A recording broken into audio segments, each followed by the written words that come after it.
Hello guys, welcome to Fanfic Dojo. We are back with our new fanfic, which is What If Naruto Loves Haku and She Died in Front of Him Part 1. And if you enjoy this fanfic, then please press the like button and please subscribe to the channel. It motivates me to upload more fanfic like these for you all. Now let's start the fanfic. With Kakashi always showing up at least 2 hours late, why do we still bring ourselves here at the time he tells us? Naruto looked around at both Sasuke and Sakura as he said that, searching for an answer from them. It was Sakura who answered first, trying to defend Kakashi, because it is what our sensei tells us to do, and we should always obey his orders, right Sasuke-kun? Sasuke just managed to look annoyed. It is a waste of my time to sit here waiting for a sensei we know will not show up until later. Sakura seemed discouraged by that. I guess we could try training in something, right Sasuke? We would not be wasting our time if we actually did something right. Naruto, however, was beyond being bribed by training. Well, I am sick of waiting around here. When this is not going to make me stronger, I won't become Hokage by sitting around and waiting for a lazy, good-for-nothing sensei. He has not even taught us anything in the first place. I mean, come on. Think of one thing he has taught us so far, except trying to make us have better teamwork. Seeming to think for a second, Sakura opened her mouth several times to try and say something, but every time, she seemed to rethink about it, and close her mouth. After nearly a minute, Sakura finally gave up, and just kept her mouth shut. But it doesn't matter that he hasn't taught us anything yet, because he is our sensei, and we should trust that he knows what he is doing, right? Sakura again tried to defend their sensei, even if her argument was obviously futile. Whatever, I am fed up with waiting around here doing nothing every day. I am going to go find someone else to train me. Naruto stormed off, leaving Sasuke and Sakura still standing there at Training Ground 7, waiting. So Sasuke-kun, do you think we could go on a date after we are finished here? Sakura looked over at Sasuke, hope filling her eyes as she practically begged him to go on a date with her. No. Sasuke's answer didn't surprise her, but she hung her head anyway, because she really hoped that sometime, he would say yes to her if she asked him over and over. With a huff, Sasuke followed Naruto's example, as he too left the training ground.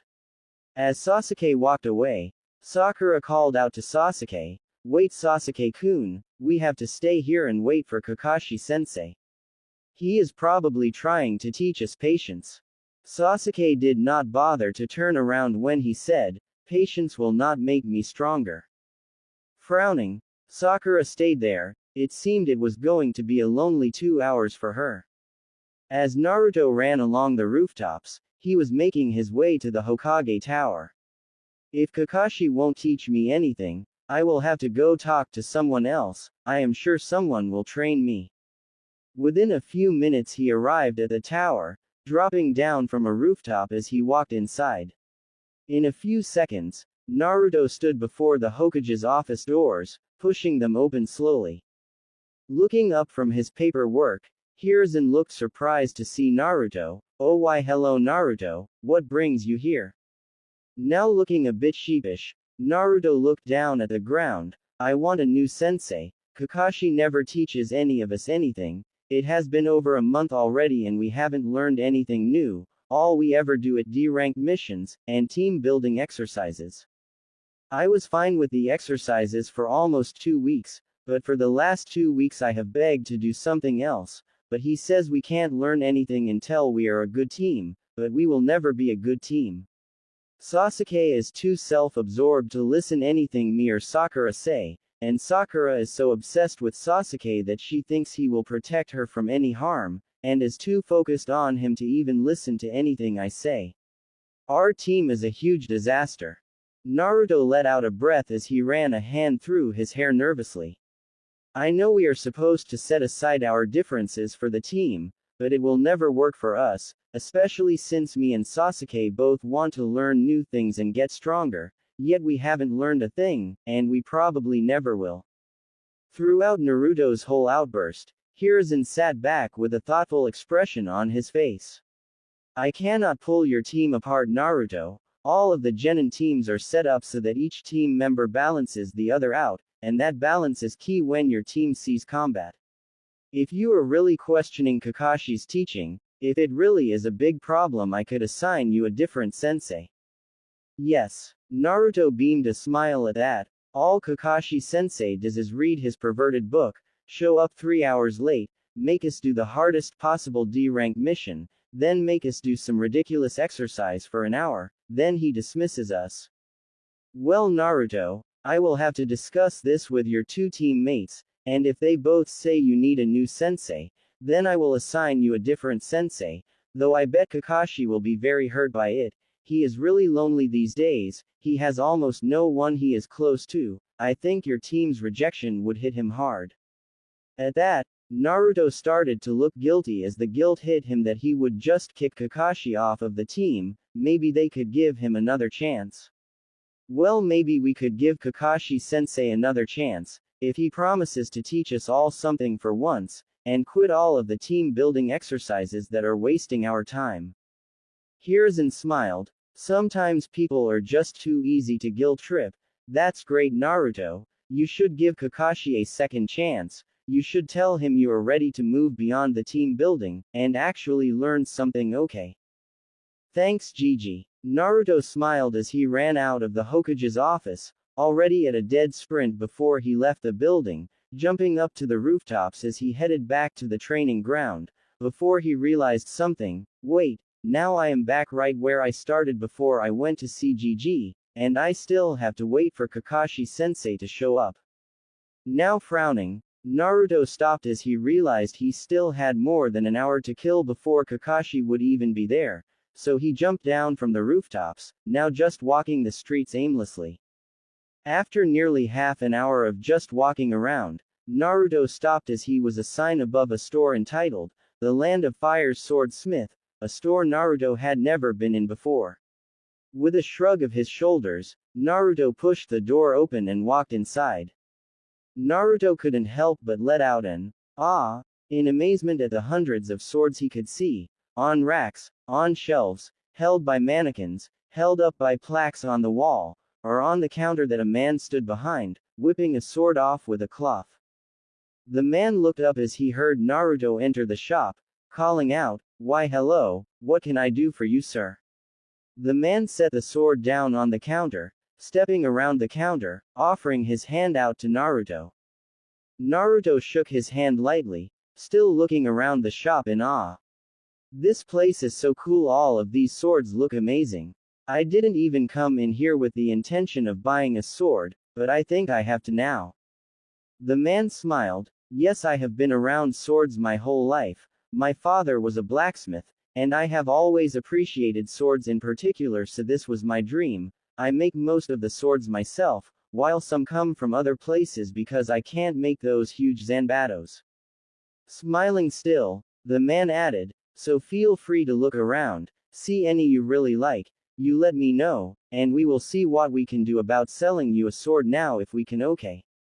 Nodding, Naruto walked around the shop for a few minutes, looking at each and every sword with interest.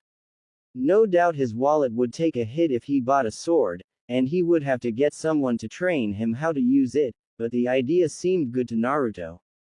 After nearly 10 minutes had passed, the store owner gave Naruto some advice. Since you are clearly new to swords, you should get a basic tanto, tachi, or katana.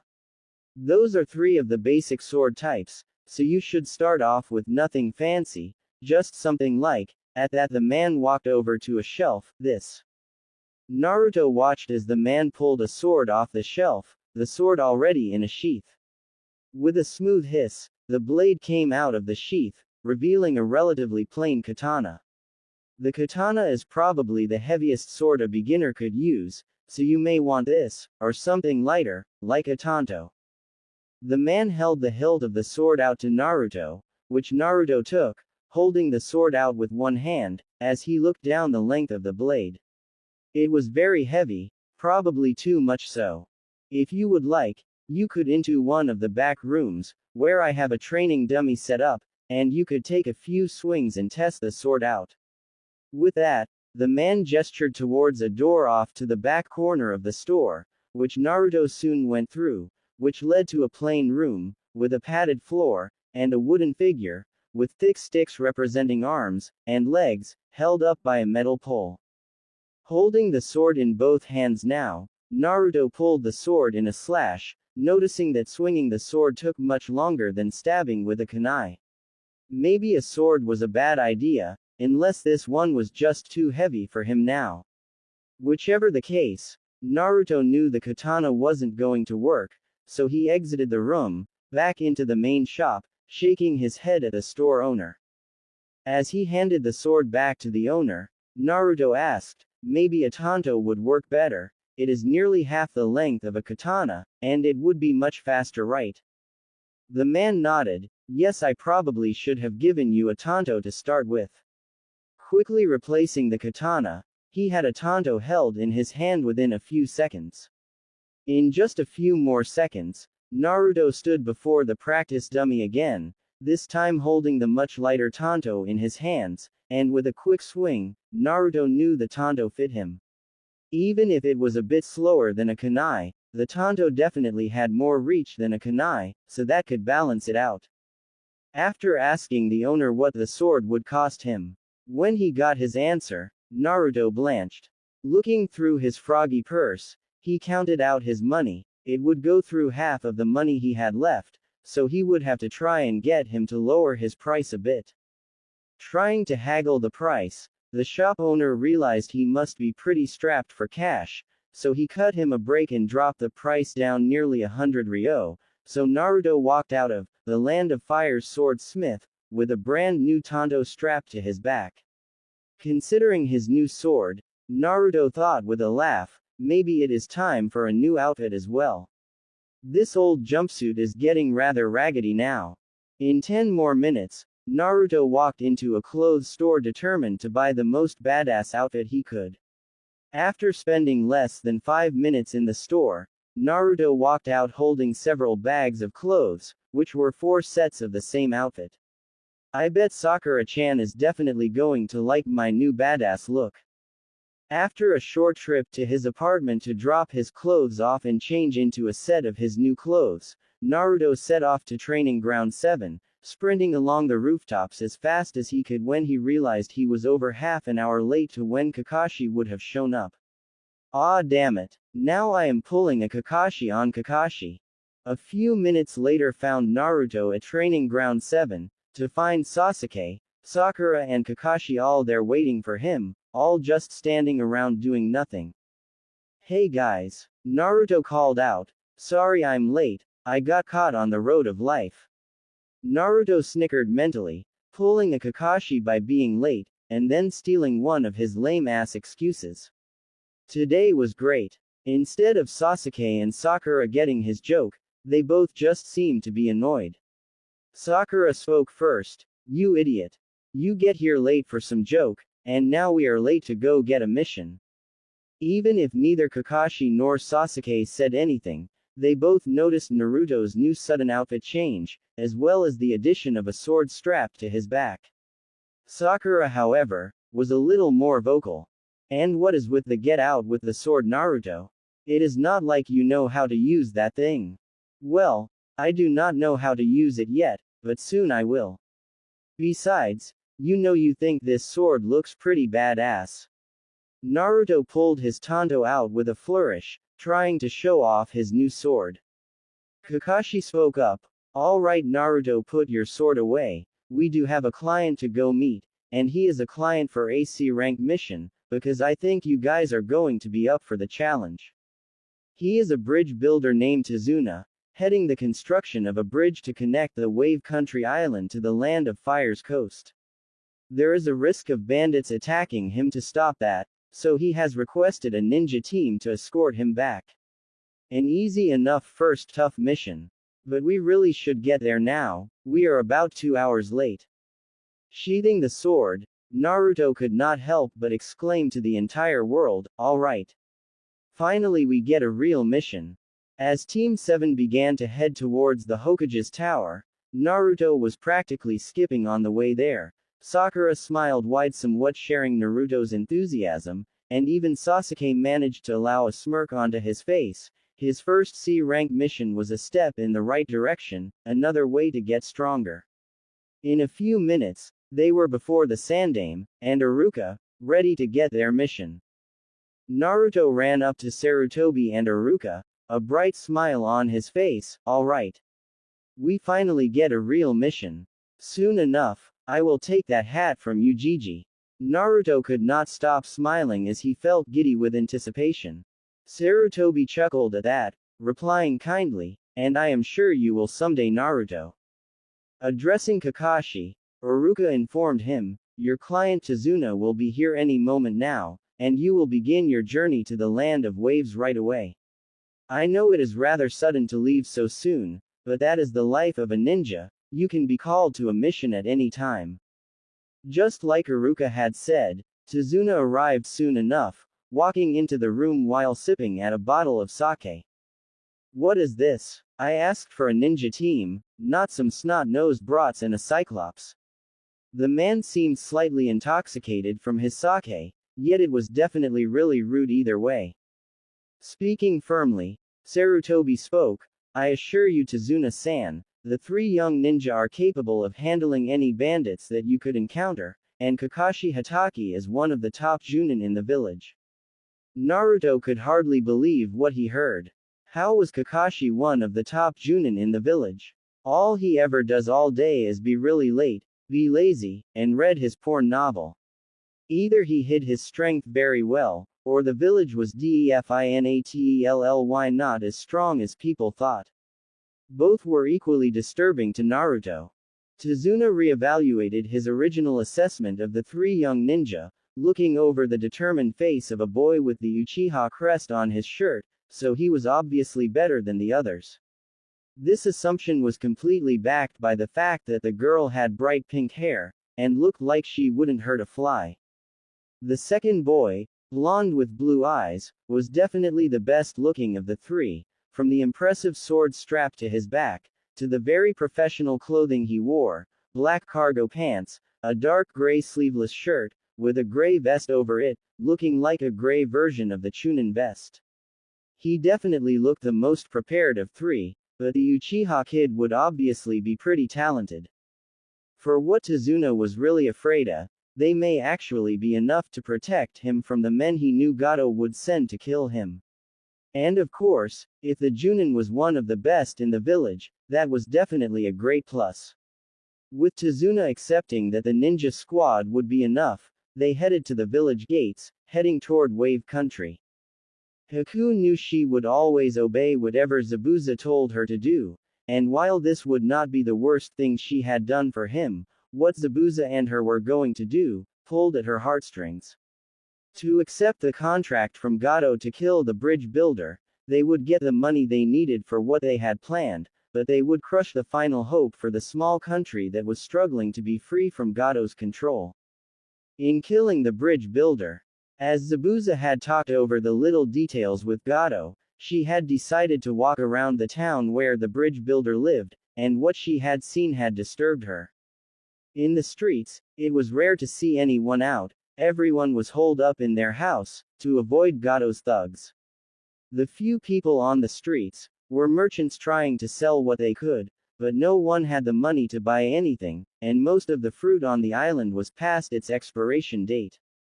While Zabuza told her they would do what they had to do to get the money to change Kiri, even if in their efforts to change one country, they doomed another. It was very sad to her, and her heart called for her not to help Zabuza with it. Her mind knew she would help him, for it was the reason for her existence, to aid and serve Zabuza. But again her heart told her that there should be more to life than that, and that she had already paid Zabuza back for saving her those years ago, when everyone else had abandoned her. That part of her told her that killing people was wrong, and it was that part of her that caused her to never kill anyone. Even if she had nearly killed many people, she could never bring herself to do it. But no matter what she thought, she would serve Zabuza, for that was her reason and purpose in life. Setting herself straight, Haku began to walk back to Gato's main base, her mind set back to doing what Zabuza asked of her. Back with Team 7 and Tazuna, it had been several hours since they had left Konoha, going at a slow walking pace, since Tazuna would be unable to go faster. As they walked along the road to Wave Country, Sakura delicately stepped over a puddle, an innocent enough occurrence, if it had rained in the last few days, but as Kakashi realized, it hadn't. Recognizing the trap that would be set in motion when the whole team had walked by the puddle, Kakashi quickly slowed his pace to walk at the back of the group, and then creating a shadow clone as he substituted with a log, all as he stepped over the puddle. As he had suspected, as he had stepped over the puddle, two figures rose out of the water, masked men with gruesome claws on one hand each, connected by a long chain. Kakashi observed from behind the tree line as they both dashed very quickly, wrapping the chain around Kakashi's clone several times in a few seconds, then to snap it taut around his body, causing the chakra-reinforced chain to snap through Kakashi's shadow clone, which was what Naruto, Sasuke, Sakura and Tazuna saw when they turned around, Kakashi being torn apart by a chain held between two men. They all got to see as what they thought was Kakashi, torn to shreds by a chain held between two men who had seemingly come from out of nowhere. One of the men laughed, a short chuckle, "Ha! That was too easy. So much for your Junin.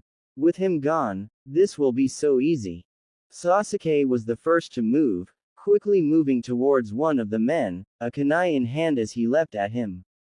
Sasuke prepared himself for whatever counter move the nin would try, but what he wasn't expecting was for the second man to swing around, nearly catching Sasuke between the chain, but he ducked down below it just in time as it passed over his head. He had seen what that chain had done to Kakashi, and how fast they could kill him with it. The chain would have to be taken care of. Thankfully, Naruto had realized that same thing, a second before Sasuke did, so he leapt in between the two mystery ninja, stabbing his sword through a link in the chain, driving the sword into a tree. The sudden pull of resistance caught both nin off guard, as they were pulled onto their backs, unable to pull the chain free. Seeing what Naruto was doing, Sasuke jumped towards one of the nin, who was still on his back, plunging a kunai towards his face. What he did not expect was for the ninja to break the chain free from his gauntlet, swinging the claw up, exceeding the reach of Sasuke's kunai, heading straight towards Sasuke's face. To Sasuke, everything seemed to move in slow motion, as he could watch the claw move towards his face. But in reflex, Sasuke cut his kunai back towards the claw, stopping it from reaching up to his face, and then using his advantage of being above his enemy, pushed the claw down, down and down, pushing the deadly claw toward the enemy ninja's face, but then he twisted his kunai, pointing it down at his face, which he dug right between his eyes, which were wide with fear as he died. It took Sasuke several seconds to look up from the man's petrified face, just in time to see Naruto drive a roundhouse kick right into the other enemy's face, throwing him off his feet to thud against the tree where Naruto stuck his sword in the chain link to neutralize the chain. Seeing the man slump down against the tree, obviously unconscious, Naruto pulled his sword free from the tree, placing it in the sheath as he turned to see Sasuke, standing over his enemy's dead body, his kunai driven into his brain, in what was definitely a very gruesome sight. But what really drew Naruto's attention were Sasuke's now red eyes, with a tomo in each eye. "Sasuke, your eyes." Naruto pointed at Sasuke's face in bewilderment, not understanding how Sasuke's eyes had suddenly turned red. "They are red." It was that moment that Kakashi appeared in between Naruto and Sasuke, eyes smiling at them.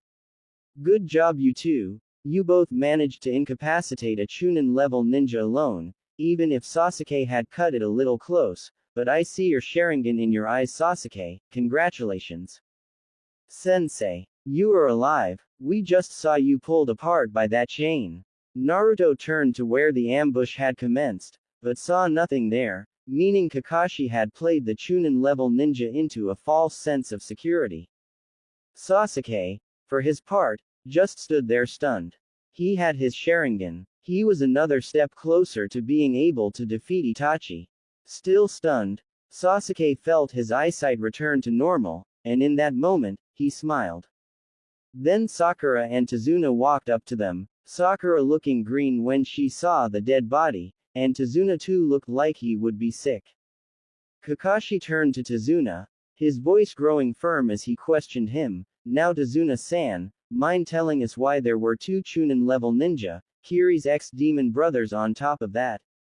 This is definitely not what you told us to expect on this mission, which means you withheld information about the mission, which is a criminal offense." Tazuna cringed. Well, things in Wave are a lot worse than what you think. There was a business entrepreneur named Gato that set his sights on Wave, and swiftly bought up all of the shipping businesses, then he drove all the prices up on the island, so he has crippled our economy, and driving everyone into poverty. Things were already really bad, but then he started enforcing rules on the people, using hired thugs to kill anyone that tried to stand up to him. I would have paid for a B rank mission, or even an A rank if we could have afforded it, but it took me weeks to get the money for a C rank together, we simply could not afford anything more. My solution to Gato's crippling hold on the island, was to build a bridge connecting Wave to the Land of Fire, so that he could not control everything through shipping. But as we are nearly half done with the bridge, he started threatening to kill me, and everyone that would work for me on the bridge, so we stopped working on it so that I could get a ninja team to help us out, and protect us from the thugs he sent after me. He must have learned that I went to Konoha to get help, so he must have hired those guys to kill me. Kakashi groaned. He had lied about the mission parameters, and if Gato had sent Chunin to kill him, he would probably send someone stronger next time, which his team would not be able to handle. I am sorry Tazuna-san, but if Gato hires stronger ninja to kill you, my team will not be able to handle that. I do not want to risk my students' lives on this, I will have to take my team back to Konoha. Naruto was stunned at that. Kakashi would just walk away from the man pleading for help.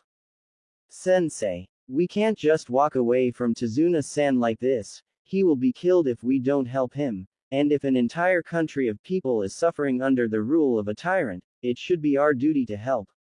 Even if we do not get paid as much as we should, I know that if you are as strong as Hokage-sama said you are, that you alone could handle whoever they send to kill Tazuna-san, and we will be here to help you. Naruto was completely sincere in wanting to help Tazuna, and the people of Wave, and Tazuna's story pulled Sakura's heartstrings as well, making her want to help as well. Naruto is right Kakashi-sensei, how could we just walk away like that? He is begging for our help, I could never leave him if we really can help them. If Naruto's argument hadn't changed Kakashi's mind, having Sakura beg him to let them help him changed it for sure. Kakashi sighed, well, if Sasuke agrees with you that we should help, we will stay with Tazuna-san and ensure that he finishes that bridge, but Tazuna-san will have to at least pay for a B rank mission, maybe A. Sasuke, what do you think? Sasuke did not even have to think about it, if we can help them, we should. Alright, that settles it then, we will stay and help Tazuna-san. Walking over to the surviving demon brother, Kakashi bound him, and tied him to the tree with ninja wire, and summoned a dog next to him, who with a few words, raced off in the direction of Konoha. Kakashi grabbed Naruto's sword from the tree, handing it back over to Naruto, who replaced it in his sheath. Kakashi turned, and the five of them again set off for Wave Country again. It had nearly been 2 hours that they had walked, when Kakashi had a weird feeling. Why haven't we run into anyone else yet? Surely whoever else Gato had hired would have caught us by. Before Kakashi even finished his thought, he yelled out, everyone get down. Everyone dove to the ground, obeying Kakashi's order, as they all heard a loud, whoosh, go by where they had been seconds before. Everyone turned to look at the giant sword that had come from seemingly thin air that had embedded itself deep into a tree. As they watched, a tall man, wearing blue cargo pants, no shirt, and bandages wrapping around the lower half of his face, jumped down onto the Zanbato, chuckling. Well, Sharingan Kakashi. With a genin team no less. If you are defending Tazuna, it is no wonder that they failed. Zabuza was still laughing, obviously thinking they stood no chance against him.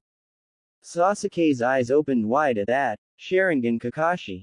Kakashi has a Sharingan. How could he have gotten a Sharingan? Zabuza spoke up again. How about you show me that Sharingan, Kakashi? We both know you are going to need it pretty soon unless you hand over Tazuna to me. Kakashi did not speak to Zabuza, instead telling Team 7 to stay away from the fight, and protect Tazuna, and that Zabuza was on a level even with him. Now addressing Zabuza, Kakashi spoke, I will not hand over Tazuna-san to you, you would have to kill me to get to him. Kakashi slipped into his fighting stance, as a hand reached up and lifted his headband to uncover his eye. Pulling his hand away from his eye, Kakashi's eyes were now both locked onto Zabuza, his red Sharingan eye spinning as it gazed at Zabuza. So he has a Sharingan. He must have had it transplanted somehow. There is no way he is an Uchiha. He had a lot of history as the son of the White Fang, but how would it have been allowed? My father said he never let any member of the Uchiha clan allow an eye to be transplanted in someone else. He must have been very close to a member of the clan. Sasuke was completely bewildered by the fact that Kakashi had a Sharingan hidden under his headband. Zabuza grinned, now that is more like it, Kakashi. I am ready for this fight to get underway. And with that, Zabuza seemed to vanish to everyone's eyes, as at the same time, a strange, thick mist seemingly materialized around them. To Naruto, Sasuke, Sakura and Tazuna as was just a thick mist, but Kakashi knew better. Everyone protect Tazuna at all costs. Zabuza will try to kill him before having to engage me. Kakashi hoped with all his heart that his students could hold on until he could find Zabuza and engage him to get him away from Tazuna. Sasuke quickly pushed Chakra into his eyes, a small smirk crossing his face as his Sharingan eyes activated, but where at first he had seen nothing, as his Sharingan activated, he noticed how all of the mist was laced with heavy amounts of chakra. So this is the hidden mist jutsu. I must say it really doesn't seem as useful as the academy instructors said it is. Sasuke tried looking through the mist. With his Sharingan he could just make out his teammates and Tazuna next to him, but after that he couldn't see. In all honesty he was terrified at being unable to see around him, but hopefully Zabuza wouldn't know that. Oh, so the Uchiha brat is trying to act all macho. Let's see how well you do without your sight. With almost no warning, Zabuza seemed to materialize out of the mist, his giant Zanbato in a huge overhand slash aimed at Sasuke, but even with how fast Sasuke knew he was moving, he barely seemed to be moving, but he reacted quickly. Rolling sideways, Sasuke watched the giant sword hit nothing but air where he had been seconds before, then it was gone. He is so fast, but he is not faster than my Sharingan.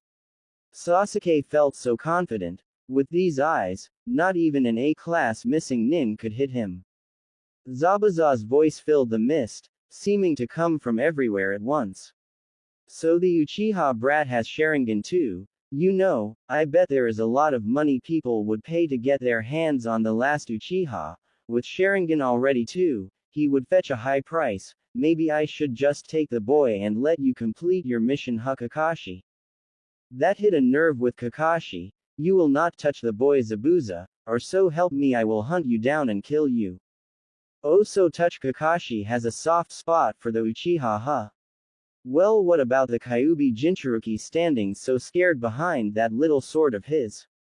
I would bet you that all of the hidden villages would love to have the kid. Jinchuruki. Sasuke and Sakura both spoke at the same time, speechless at that new piece of information. Oh hell, this is not the time for that to be known. Kakashi was worried about how his other two students would react to that. Naruto was silent. He said nothing as Zabuza just laughingly gave out his deepest secret to his teammates. Naruto was beyond mad. How dare this missing nin make fun of his sword, and laughably joke about selling him to some village because of the thrice damned Kyuubi. When Zabuza's sword swung down at Naruto, he was not even caught a little off guard. Feeling power rush through him, Naruto swung his tanto up to meet Kubikiribocho, his little tanto buzzing with red chakra that was now flowing heavily around Naruto. With a ringing noise, Naruto's tiny tanto, humming full of red chakra, stopped the mighty Kubikiribocho, and that more than anything, surprised Zabuza enough that he stopped for a second, to ponder the impossibility that a tiny tanto had stopped one of the swords of the seven swordsmen. That little pause was enough for Kakashi to dash in, a Reikiri flashing brightly as Kakashi tried to catch Zabuza off guard. Zabuza, of course, simply backflipped backwards, as the energy of the Reikiri faded away. Red chakra still flowed around Naruto as his rage hit an all-time high, and with a loud yell, he ran after Zabuza, his tanto raised in an overhand blow. With no effort, Zabuza raised Kubikiribocho up to block the blow, but was shocked by the force that hit his sword, as with a loud clang, Naruto's tanto left a large dent in Zabuza's sword. What the hell is this? There is no way that little sword is doing that much damage. But wait, is the Kyuubi's chakra flowing out? This kid flowing through the sword? Even an untrained 12-year-old with some Biju chakra can kick my ass apparently. Naruto was purely on the offensive, his strength, speed and power enhanced by the Kyuubi's chakra, coupled by Zabuza being caught off guard, was putting Zabuza on the ropes for the time being. Swinging his sword wildly, with little coordination, Naruto was backing Zabuza through the clearing, but within 3 seconds, Naruto's rage began to ebb away, and Zabuza saw him start to slow down, and with a large side swipe, knocked the tanto out of Naruto's hands, and was preparing a death blow when Kakashi was once again backing Zabuza off.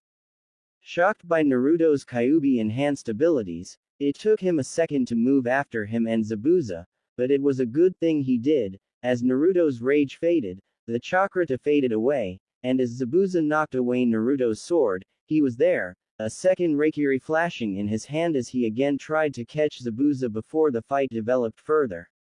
Totally caught off guard by Naruto's strength and speed, and having to deal with him, he did not see Kakashi's Reikiri until he was a split second away, but reacting quickly, he brought Kubikiribocho to block the Reikiri with its broadside. Seeing the broadside of the mighty sword, Kakashi knew he would have to hope the Reikiri cut through it, or it would be his end if Zabuza went on the offensive, but as he was inches away, Kakashi saw something in the sword, and quickly went to hit it. Knowing there was no way even the powerful Reikiri could break his sword, Zabuza was caught completely off guard, when it actually did break.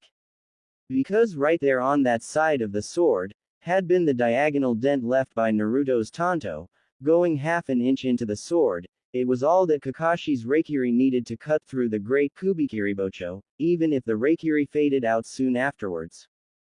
With his sword broken, Zabuza leapt back, his hands flashing through hand signs, water style, water dragon jutsu. But as the gained water dragon bore down on Kakashi and Naruto and Kakashi both knew that Naruto was not going to be able to move out of the way in time, and the jutsu would surely kill him. But here it was that Sasuke showed his worth. Using his Sharingan for the first time, he had copied Zabuza's hand signs on instinct, and pushing all of the chakra he had into the jutsu, he launched his own water dragon at Zabuza's. Though weaker than Zabuza's own, the water dragons collided, two great forces that fought each other for a few brief seconds, enough for Naruto to move quickly out of the way, and for Kakashi to flash through his own hand signs, as he yelled, "Water style, water dragon jutsu." As the third dragon his Zabuza's that was equal in strength, the two combined water dragons pushed through, and hit Zabuza with two huge masses of water, pushing him back through several trees before the dragons gave out. And there, lying unconscious was Zabuza, nearly 30 feet back from where he had been, and having gone through at least 24 trees, his body was battered, and he was surely half drowned and near death. Sakura and Tazuna were both kneeling around Sasuke, using all of his chakra like that had left him nearly deprived of chakra, and he was unconscious from chakra exhaustion. Kakashi moved slowly forward towards Zabuza. Naruto was silent now, trying to process what had happened. He had used the Kyuubi's chakra, and he had felt so powerful. He was holding Zabuza's broken sword pieces, looking at the once great sword. As Kakashi moved towards Zabuza, he felt sore as he pulled his headband back down to cover his eye, feeling the dull ache from having to use it, as well the amount of chakra he had used so quickly in the fight. It was not often anymore that he used such a large-scale jutsu after using 2 Reikiri back-to-back like that, and he felt the strain. Now standing over Zabuza, he slowly pulled a kunai out of a pouch. It always felt like a cowardly way to kill someone, after they had gone unconscious, but he couldn't risk leaving Zabuza alive to come back after Tazuna. He wouldn't be caught off guard by any of their tricks next time, and the next fight would be much harder if he was left alive. About to kneel down to cut Zabuza's throat, Kakashi's senses heard something, so reacting quickly he blocked 2 Senbon, which he noticed were headed towards Zabuza's throat. A masked nin, with a mask matching the hunter nin of Kurigakure appeared next to Kakashi. "Excuse me, Kakashi Hatake, I am a Kurigakure hunter nin, and I apologize for not arriving soon enough to aid in your fight against this missing nin, but it is my mission to see Zabuza dead, and his body returned to Kurigakure as evidence." Kakashi nodded. "Well, I am sure just his head would suffice as evidence, right?" Kakashi noticed the hunter nin tense as he mentioned beheading Zabuza. "That would be unnecessary, if you would just allow me." Whatever the fake hunter nin was about to say was cut off as Kakashi had another Reikiri in his hand, moving as fast as he could to stab the fake hunter nin, but Kakashi was tired, and he not fast enough after using all the chakra he had already used. The fake hunter nin quickly moved back, Senbon appearing in their hand as they lashed out, stabbing the Senbon into Kakashi's neck. Then Kakashi's world was black. Naruto had seen the hunter nin appear next to Kakashi, but he could not hear their conversation. As he noticed Kakashi tense, he began to move towards them. Then as Kakashi used Chidori, he began to sprint, but he was too late to help as Kakashi fell to the ground, and the hunter nin disappeared with Zabuza. Naruto was next to Kakashi in an instant, pulling the Senbon out as quick as he could, creating several shadow clones to carry Kakashi, as he started yelling, "Sakura! Kakashi is hurt, we have to get him somewhere that he can get help. Tazuna-san, how far is to your house? We need to get there quickly." Seeing Sasuke unconscious, Naruto created several clones to carry him as well, as Sakura seemed very shaken that Sasuke and Kakashi were now both unconscious. Tazuna sensed their urgency, and he started to lead the way to his house. Naruto stayed back for a second, grabbing the 2 pieces of Zabuza's sword as well as his own, still intact Hanto, before heading off after Tazuna. After reaching Tazuna's house they met Tsunami and Inari, Tazuna's daughter and grandson. Tsunami had Sasuke and Kakashi laid down on a bed, knowing Sasuke just needed rest, but she did not know exactly what the Senbon could have done to Kakashi. To her own limited knowledge, all she could tell was that the Senbon had hit a cluster of nerves, leaving Kakashi in a near-death state. While he seemed dead, it was likely he would awake within a few days, while he would be very weak once he did awake. Within a day, Sasuke had woken up, good as new, and a few hours after Sasuke woke up, Kakashi had woken up too, though he was fairly weak. Kakashi had mildly severe chakra exhaustion, and it was made worse by how much being put into the near-death state had weakened his body. 2 days later, Kakashi was walking, albeit with a crutch, so he took his students out behind Tazuna's house, for a chakra training exercise. Kakashi slowly lowered himself onto a chair, leaning back comfortably. "Okay guys, this is how it is going to work. You are all going to climb trees, without using your hands." Naruto was confused by that, but how can we do that, sensei? Kakashi chuckled. It is simple really, all you have to do is channel chakra to your feet, and it will stick to the tree. Too much in your foot won't be able to touch the tree, and too little in your foot won't stick. Go ahead, try. Just don't get discouraged if you can't do it at first, it may take a while. Naruto was eager to start, so he quickly walked over to a tree, channeling chakra to his foot, but trying to limit how much he used as he remembered Kakashi say that if he used too much it wouldn't work. Bringing his foot up against the tree, Naruto could not even bring his foot within an inch of the tree, he was using way too much chakra. Sasuke, while not as eager as Naruto, was excited to learn something new, so after approaching a tree of his own, he channeled chakra to his foot and brought it up to the tree. But to his dissatisfaction, he could not bring his foot within half of an inch to the tree, so he slowly lowered the amount of chakra he used, until his foot hit the tree, and he felt it stick. Leaning back, he brought his other foot up, concentrating on matching the amount of chakra he used on his first step, as the second. But as he focused on the second step, he lost focus on his first foot, and with a thump, he fell to the ground. Kakashi laughed. Don't forget to divide your concentration on both of your feet once you get onto the tree. You have to keep the chakra flow steady as you go, or you will fall right away. Seeing both the boys fail at their first try, Sakura felt a little nervous to try, but then she thought about how impressed Sasuke might be if she could beat him to the top of the tree. Focusing, she put her foot against the tree, pushing more chakra until she actually felt it stick. Leaning back, she got her second foot against the tree, and slowly her third. Going slowly, Sakura was surprised at how easy it was to go up the tree. Surely Sasuke couldn't have too much trouble with it if she could do it easily.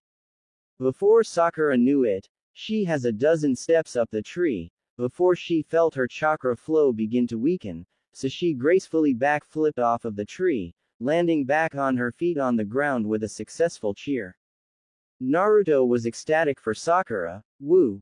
Way to go, Sakura. You are easily going to beat me and Sasuke at this.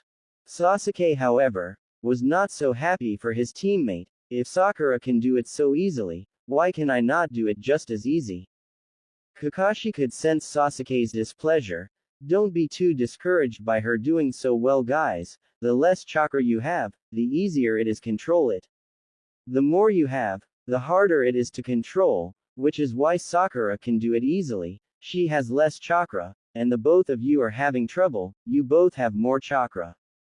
Though Sakura can do it easily, she won't be able to do it for as long as you and Naruto will once you both get the hang of it, so the more that you do it, your control will get better, and the more Sakura does it, the bigger her chakra reserves will get.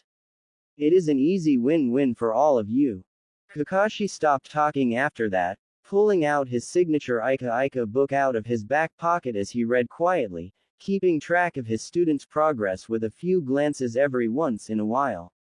Sasuke and Naruto nodded, resuming their efforts, both trying twice as hard as before as they tried their hardest. It would be hours before Naruto got more than a few steps up the tree, while Sasuke had gotten nearly a dozen steps up. Sakura, however, had tired herself out after getting all the way to the top of the tree several times.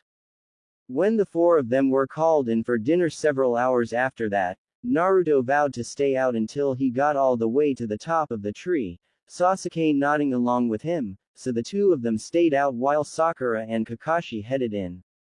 Naruto was gritting his teeth with effort. He was a little over half the way up the tree, farther than he had made it before. Sasuke was trying just as hard as he was, but he was several steps ahead of him, just that much closer to reaching the top first. As they both gave out and jumped back down, Naruto had a thought. Hey Sasuke, how about a bit of a race, huh? Whoever reaches the top first gets half of the other's dinner. Naruto grinned over at Sasuke, and Sasuke even grinned back. Alright, if you feel like losing half of your dinner. The two of them ran back up the tree, that much more in a hurry as they were now racing each other. Now that they were competing, they both tried just that much harder to beat the other. As Naruto started to catch up to Sasuke, and as they both neared the top of the tree, he even got ahead of Sasuke by a step, both concentrating as much as they could, as they got neck to neck. 6 steps away from the top, then 5, 4, 3, 2, 1, then as they both reached the top, they started yelling at each other. Naruto was loudest. I totally just won that, Sasuke. You know that I did. No way, Naruto. You know I won, but you just won't admit it. Naruto and Sasuke both jumped down, arguing the whole way back to the house about who won. Naruto and Sasuke were still bickering as they sat around the table for dinner. Sasuke, you know I won, but you just don't want to give up your share of your dinner. Naruto was very loud, so Sakura and Tsunami's conversation was cut off. No way, Naruto. I beat you to the top of the tree, so you have to give me half of your dinner. Their bickering was going back and forth as neither boy would admit defeat to the other. Catching on quickly, Tsunami spoke up. Boys, quiet down. Since neither one of you will let the other be the winner, neither of you gives up any of their dinner, so quiet down and eat your food. Both boys nodded, quieting down, while still glaring at each other from across the table. Sakura shook her head and laughed at the boys, but still glad that the two of them were getting along well for the time being, better than the usual anyway. No one really took notice of Inari, sitting quietly and picking at his food until he spoke up. Why do you even try to get stronger? No matter how strong you are, you can't beat Gato. He just kills whoever tries to stand up to him. And he will kill you too if you don't stop. What is your problem, Inari? We're here trying to help you, and save you from Gato, and what he has done to the whole country of Wave. How can you say we shouldn't try to help you? We can help you, with the training we have, and since we beat the people Gato sent after your grandfather the first time, we can beat them the next time they come after us. How can you be so ungrateful to us? We are only here to help you. Naruto was furious that Inari would just talk to them like that, put them down for trying to help, risking their lives to help them. Inari was nearly in tears. You don't know what it has been like here. You do not know the suffering that everyone here has gone through. You come in, the Konoha ninja, acting all tough like you can just stroll up and stop Gato, but you can't. Now that really made Naruto mad. I don't know what suffering is like. I have lived a life worse than anything any of you have had to deal with. I grew up in Konoha living in the slums. I lived on the street for nearly a year without a home. I came through all of that, and I even became a ninja. I went through hell, but I never gave up. The worst thing you can do is give up when things get tough. That is when you need to dig deep and show everyone what you can do. I never give up, and that is my shinobi way. Inari looked down quietly, before getting up and running up the stairs as tears flowed down his face. Naruto looked down at his food, still pissed off, so deciding he needed to get away, he quickly ran out of the house, and out into the woods. It was nearly 10 minutes before Naruto stopped running. Needing to let out some anger, Naruto created several dozen shadow clones around him, quickly ordering them all to fight him. He launched himself into the fight. As he kept destroying his clones, Naruto noticed something. As the last clone was destroyed, Naruto tried to focus. Digging through his memories of his fight, he noticed that there was more there than what he had done. He could see himself, the real him, fighting the clones. He watched as he punched himself, or maybe it was a clone. I made sure all of the clones were only deflecting or blocking, so how do I have the memory of being hit by a clone? I am pretty sure I was never hit by any of my clones. Maybe it is the memory of the clone. But if the shadow clones give me their memories, why have I never noticed it before?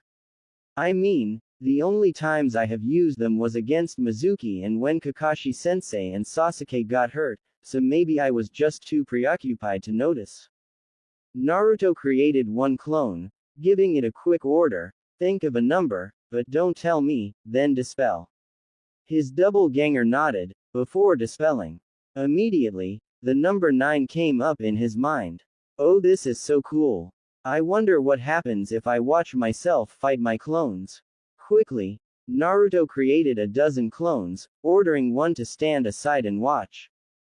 Destroying clone after clone, Naruto just kept creating more and more, going through dozens at a time as the one clone stood to the side and watched. As Naruto kept fighting through clones, he had a thought: maybe I can use clones to learn tree walking faster, and maybe that can work as well. Naruto destroyed the last clone, and nodded to the clan standing aside, making it dispel. Focusing on the memories of his clones, Naruto noticed that the more memories he had to look through, the harder it was to clearly view any one of them. But with some effort, Naruto picked out the one clone's memories, watching as he made a few constant mistakes as he fought his clones, things that he would have to work on when he could. But quickly acting on his tree walking idea, Naruto created 3 clones that quickly ran towards separate trees, each working their way up the trees, reaching the top at slightly different times. They then walked down, something that was definitely a lot more of a challenge than climbing up, as you had to use more chakra to hold yourself in place as you fought gravity as it tried to throw you down to the ground. Having the clones dispel, Naruto got the memories of what amount of chakra each clone had used, which varied slightly between the 3 of them. Seeing that the clones each had a varied amount of success, Naruto could see which amount of chakra worked best, more so than the other 2. Creating a dozen more clones, he set them to climbing trees, as another dozen were created as Naruto launched himself into another fight. It would be hours before Naruto would quit. Hours after dark had fallen, he sat down and leaned up against a tree. It is a nice night, and this tree sure does seem so comfy, I might as well just sleep out here. Closing his eyes, Naruto let sleep slide over him as he continued thinking about what he could use the newly discovered Shadow Clone's ability for. Opening his eyes slowly, Naruto sat up off of the tree, cracking his back. In hindsight, sleeping up against the hard tree really wasn't a good idea. Naruto grimaced at how stiff his back felt. Standing up, he took a look around. The sun was filtering through the trees. It really was a beautiful sight. He could hear birds chirping, the sun was shining, and it was a warm morning. It was such a beautiful morning. All of the anger Naruto had felt towards Inari was gone by now. I just feel bad for yelling at Inari like that. I just couldn't believe he would just give up like that, because no matter, you never give up. Again looking around in a circle, Naruto wasn't sure how far into the woods he had gone, but he could tell since the sun was rising to his left, the house would be off to the right, because Naruto could see the sunset from the window of his room every night. So moving at a slow jog, Naruto started towards Tazuna's house. After running for nearly 2 minutes, Naruto started to wonder how far he had run in the woods the night before.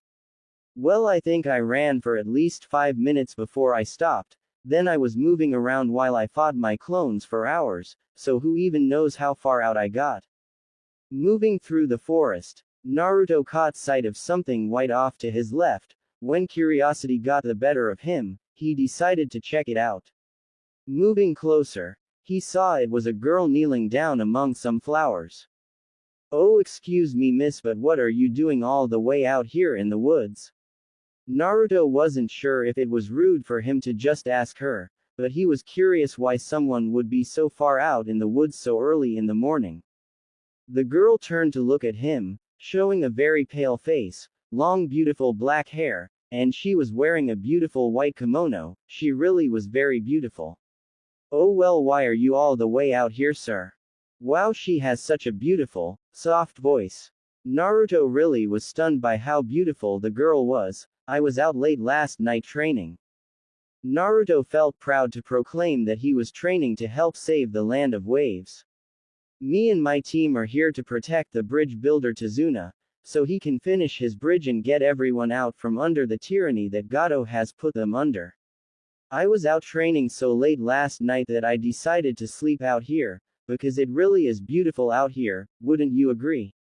The girl smiled, a warm smile that made Naruto's cheeks red. and gave him butterflies. Yes, it is very nice out this morning, a perfect morning really. And since you told me why you are out here, I guess I can tell you why I am out here so far. My friend is very sick, so I am out gathering some herbs for him that will help him get better sooner. The girl knelt down and plucked a few flowers, taking a few steps to place them in a basket that Naruto hadn't noticed. Oh well, I could help you. I always want to help people in need. That's why when my sensei was going to have my team leave Tazuna when he had lied about the mission, I told him we couldn't do that, and after seeing how bad the village here has, I know that I will do whatever I can to help them. Is it really so bad around here? Me and my friend are just passing through, I haven't really been into town yet. Haku was a little worried. How bad is it around here? And if me and Zabuza really do kill the bridge builder, are we really condemning this country to poverty? I don't think I could do that. Maybe that is why Zabuza forbid me from going into the town. I knew that we would be doing a bad thing by helping Gato, but Zabuza needs the money to help Kurigakure. But is it really worth it if we doom one country to save another? Naruto still had a bright smile on his face, hoping the girl couldn't see his blush. Well, my name is Naruto Uzumaki, what is yours? My name is Haku, and if you want to help, I am looking for white four-petaled flowers. They have short stems and grow very low to the ground. While Naruto didn't know it, the flowers would help Zabuza recover from the fever he had gotten after being nearly drowned under the combined force of two water dragons. Naruto's smile widened. Sure thing, Haku, I will have it done in a second. Naruto held a hand sign, and a dozen Narutos poofed into existence around him, running off in random directions to search for the flower. My shadow clones will find those flowers soon enough, much faster than just the two of us could, don't you wait. Naruto felt proud to show off his clones, hoping to impress Haku. The only time he had ever tried to impress someone else so much was Sakura when he tried to show her he was better than Sasuke. Haku did smile again. That is a really cool jutsu, Naruto. I am sure they will help. It could have taken me another hour to get enough flowers. And since Zabuza won't be expecting me for another hour, maybe I should check out the village and see if it is bad as Naruto says it is. Naruto and Haku watched as clones ran all around, searching all over for the flowers, running around like a bunch of chickens with their heads cut off. Haku giggled as several clones came running back with handfuls of white-petaled flowers, several of them running into each other as they ran, causing a mass dispersal as several clones ran headlong into each other in their rush to get back. Even with all of the clones tripping over each other, a couple of them still got through, dropping the flowers into Haku's basket, as she smiled and said, "That's enough, thank you." Naruto sent a mental order to his clones, and the remaining half a dozen clones all dispersed themselves, leaving little clouds of smoke in their wake. Thank you, Naruto, and thank you for your help, but I really must get going. My friend needs to get better as soon as possible, so I should get going and get these to him.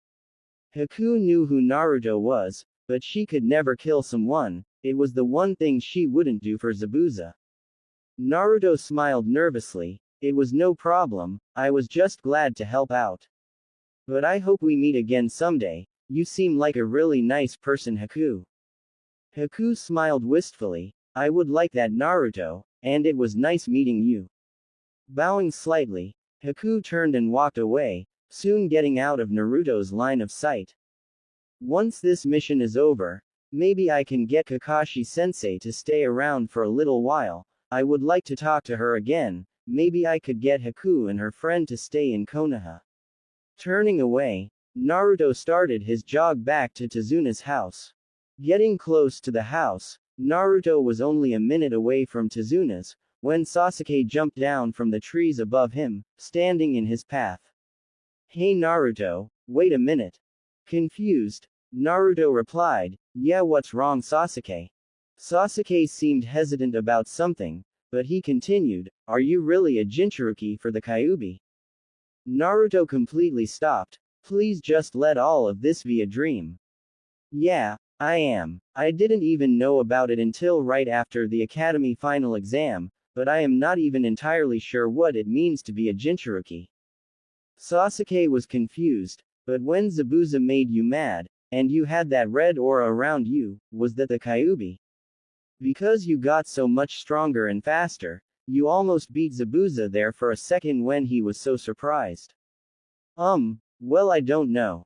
That has never happened before, but I don't really remember much of the fight after Zabuza talked about us like we were showpieces to be sold off. Is that really what happened? I just remembered fighting him, but not really much about it. Yeah, it is. You had red chakra flying around you, and you were just so strong like that, you really did almost beat Zabuza. But I have to ask, why did the academy instructors all tell us that the Yondaime Hokage killed the Kyuubi? Why don't they just tell us that it was really sealed in you? Sasuke didn't understand why something like that would be a secret. Naruto sighed, it's because all of the adults know about, but the Sandaime didn't want kids our age to know about it, so they wouldn't treat me differently like the adults do. He created a law so no one could tell their kids about it. Sasuke frowned. How do the adults treat you? Now Naruto was slightly freaking out. This wasn't something he liked to talk about. Well, some adults are nice to me, but most of them just ignore me, and act like I don't exist. Some overcharge me for clothes and food if I go to their shops. The reason I wore that orange jumpsuit for so long was because it helped people notice me, and I did all of those pranks so people would pay attention to me. Most adults would pull their children away if I tried to play with them when I was little, so I was so lonely that I just had to do something for attention, because any attention was better than how they just ignored me. Naruto hadn't really meant to tell Sasuke all that, it was just that once he started talking, it all just flowed out and he just couldn't stop talking. As Naruto had talked, tears had started to fall, tears that he had kept at bay for years. He didn't even cry when he failed the academy tests, because he had been all out of tears. Sasuke was unsure of what to do. He was expecting Naruto to say something about how cool and amazing it was that he was the Kyuubi Jinchuruki. He wasn't expecting Naruto's whole life story, so he just looked down and waited for Naruto to stop crying. Sasuke hadn't known that the whole time Naruto did wild pranks, or did something to get the class's attention. It really was the only time anyone paid him any attention. Naruto sniffed, looking up as his tears stopped falling. Even my crush on Sakura isn't real. I don't even like her. It was just another way to get the class to notice me. Looking at Sasuke, he saw how uncomfortable he was. Sorry for getting so emotional, Sasuke. I just don't talk about that much. I don't think I ever told anyone this before. Sasuke looked back up. No, it's okay. I can understand about the attention, but for me it is the opposite. With my clan gone, I am the last Uchiha. All the girls in class wouldn't leave me alone, they would follow me around. I had clans jumping to adopt me, so they could have the last Uchiha. Everyone was so obsessive about me, when all I want is for all of them to leave me alone. I stopped talking in class, hoping the girls would leave me alone. It didn't work. Many clans even fought over temporary ownership of the Uchiha compound in the village. Sasuke stopped. Why was he telling Naruto all of this? Just because they had gotten along yesterday and Naruto told his sob story. Okay, look, we should get back to Tazuna's. Kakashi wants us to get back to working on tree climbing, and we should ask him about the Kyuubi's chakra and see if he knows anything about it. Naruto nodded, and the two of them started to walk back to Tazuna's, both embarrassed for telling the other their whole life story, but both of them now thinking about what if Naruto had used the Kyuubi's chakra.